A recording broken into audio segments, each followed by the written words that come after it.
Hello everybody, this is Nairi, this is Fly Little Birds, and this channel is all about adoption, fostering, childhood trauma. So if you're interested in that, please subscribe. So today the title of the video is Seeing the Good in Everything. I'm sure that you've heard people say about trying to find the good in every situation, and if you try to do that, then maybe you're going to see more good because you're practicing it. Now that to me sounds very unlikely and actually quite difficult. But I just want to tell you about a situation yesterday evening, which was quite sweet, really. And I could have looked at it negatively and I could have looked at it positively. And as we go into the new year, I am going to try to practice trying to find the good in everything. And I just want to encourage you to try it out, see how you get on. So yesterday evening, or yesterday actually, we had the mother of all meltdowns, because what had happened is the two boys tried to play gaming together, which never works. And I said to the younger son, do not do it because you'll end up arguing. And that's what happened. They ended up with a massive row, and it was caused by him. So he had his own screens withdrawn for a bit, only for the rest of the day. And it was already 3-4 o'clock in the afternoon, but we had the mother of all meltdowns. So that was the very negative side of it. Now, on a positive note, this is see the good in everything. He actually did calm down quicker than normal. So it went on for about an hour, I'd say, which is actually quicker than normal. It might go on for 3-4 hours. And because I've got a really bad back at the moment, you'll know that if you've watched my videos, I couldn't leave the house, and sometimes I do if it's really bad, because generally speaking, if he can't get his own way, he will definitely target me more than my husband's him. So actually I couldn't go anywhere because I've not been driving recently. So it's a case of, yeah, sit it out and wait and see what happens. After a while, so he starts off with, calling me all sorts of things. We won't go into it, but actually trying to make out that he wasn't in the wrong. And after a while, when I listened, I could hear it tipping over into, well, maybe you are right. There was a bit of negotiation going on. Maybe you're 80% right. Or it was quite funny. He was like bargaining with himself, and I just kept quiet. And after a while, he just subsided. I don't know why, but he just subsided. So needless to say, that was very tiring. But the good point is that I didn't have to leave the house. I'm trying to see the good in things. And actually, he did calm down pretty quickly. So then gradually I came out of my room because I'm having to kind of use a hot water bottle for my back and stuff. And I've been spending more time in here actually, which is our living room. And these seats are really soft and comfortable. They've been great for my back. So I thought, okay, I will get my planners and journals out, which is my hobby. I like to do, and set them up for the new year, and sat over in the living room. And normally the boys watch maybe a movie after tea or have some quiet time. Recently it's been more like, we'll let you go on your stuff and you can be with us, but you're not going to take over the lounge with gaming or anything like that. So there was a movie chosen, Home Alone. Good old favourite, isn't it? Now I can honestly say that Home Alone on our DVD has actually probably been watched, I would say, more than 50 times. And I've certainly been in the room when it's been watched before. So I reckon I've seen it more than 10 times. So every single part of that video DVD is known and laughed at. And the boys find it hilarious. It's like that slapstick comedy where, adults get it. They get blowtorched. And if you've seen it, you know what I mean. It is funny. And just before that as well, there'd been a sciencey programme on about how those stunts would have been done. So on goes Home Alone. I'm sat over on a separate settee. Now, my husband's actually got a stinking cold, so he left the room, which is really unusual. He obviously wanted to go off and take it easy. That's fine. And I'm not normally in the room, okay, because I know what happens. So from a negative point of view, this is what happens.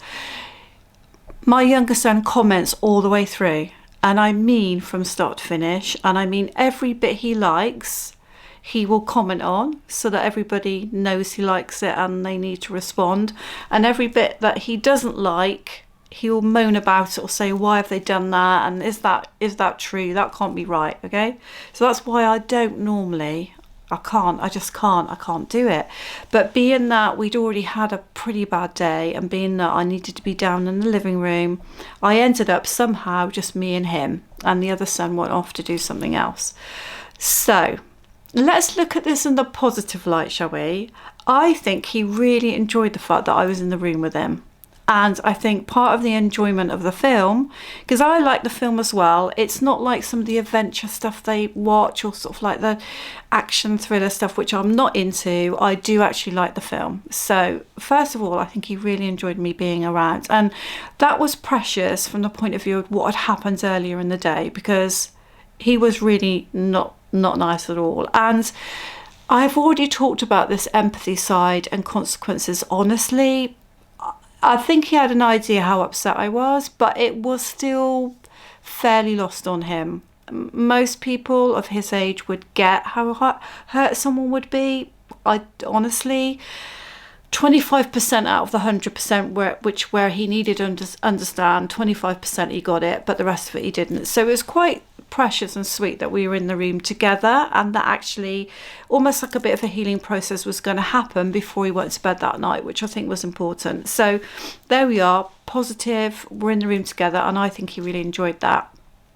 And now from a negative point of view, when someone's commented 100 times throughout something that you're semi-watching with them, your head just wants to explode. So kind of that was the negative side of it, really, that actually it was really hard to be in the same room with all these comments going on. But the sweet thing is that he wanted me to enjoy the same parts as him, even though we knew what those parts were. So when the specific things happen, like when the guy puts his face through the letterbox and the little boy shoots his BB gun at him, and all those things that happen, they slip down the steps. Every time it was going to happen, he's like, Mum, watch this bit, Mum, this is the really good bit. Oh, I love this bit. And all the time he was trying to draw me in. So I played the game and sort of laughed at some of the stuff because it is funny, so it was easy to do that. At one point I had to say, do you realise that you're really annoying me now, because it was just everything, and I just had to try to get him to understand that it isn't normal to literally commentate the whole film. And I know that his brother finds that really difficult, although his brother is the most mellow of boys, or nearly men. He is so mellow and patient because he's watched movies with him before where I'm sure this is happening all the time. And my husband, I've got to say, has got the most amazing patience as well. I am not that person, all right? I just get really irritated. So at one point I did have to say, look, do you realise how irritating you'll be? I'm going to have to leave the room if you don't stop commenting on everything. And he would just go, sorry.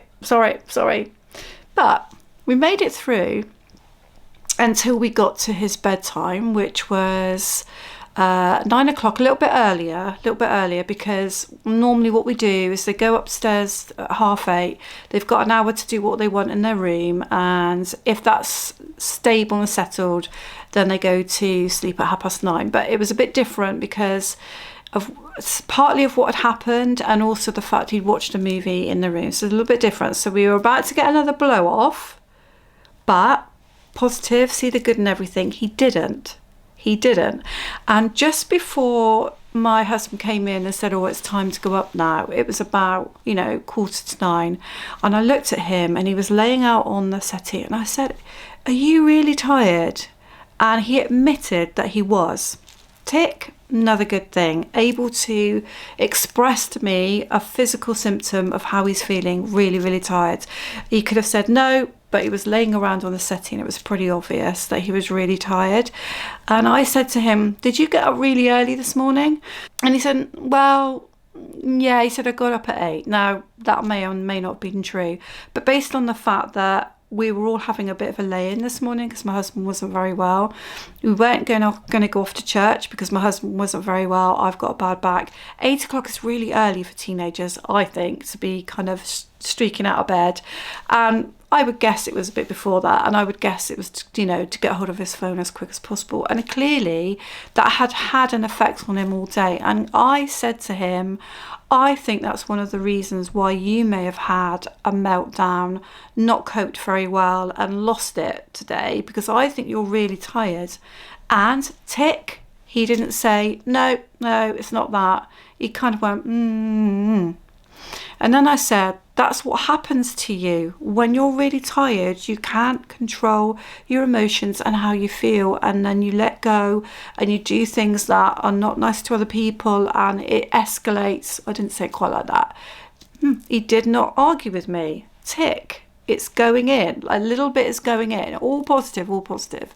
So if you'd asked me like a few hours before, after what he'd done to me, how he'd spoken to me, how he made me feel, whether I was going to be able to muster that courage to go in that room and say goodnight to him in the way that I normally like to do, give him a cuddle, albeit I can't do that properly when I'm back at the moment, but, you know, make him feel that connection with me, that attachment with me, and actually put the effort in as I said goodnight.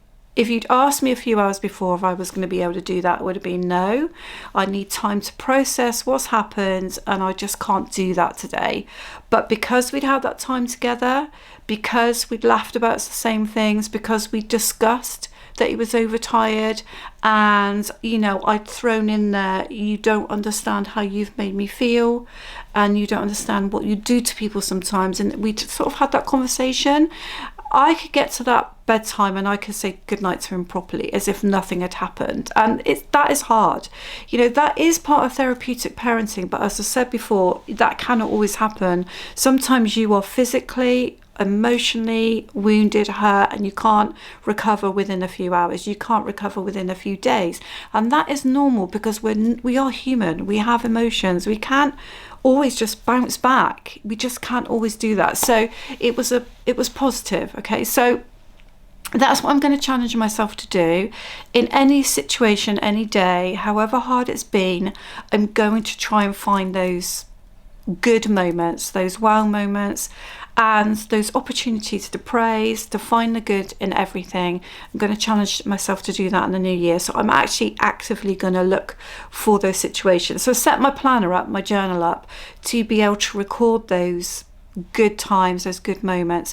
Because if I'm honest with you, there's a lot more negative things that happen around particularly his behaviour and actually the challenges with the older one's development than there are good sometimes. But I want to find the good. So when it's not obvious, I want to find it. And I hope that's encouraging for you for 2024. And I'm going to say Happy New Year now, because I don't know if I'm going to make a video between Christmas and New Year. I might do. But, you know, there'll be family around and it'll be much more difficult to make the video. So I'm going to say happy 2024 anyway. And I'm going to say to you, find the good in every situation. And I'll see you in the new year on Fly Little Birds. Thank you.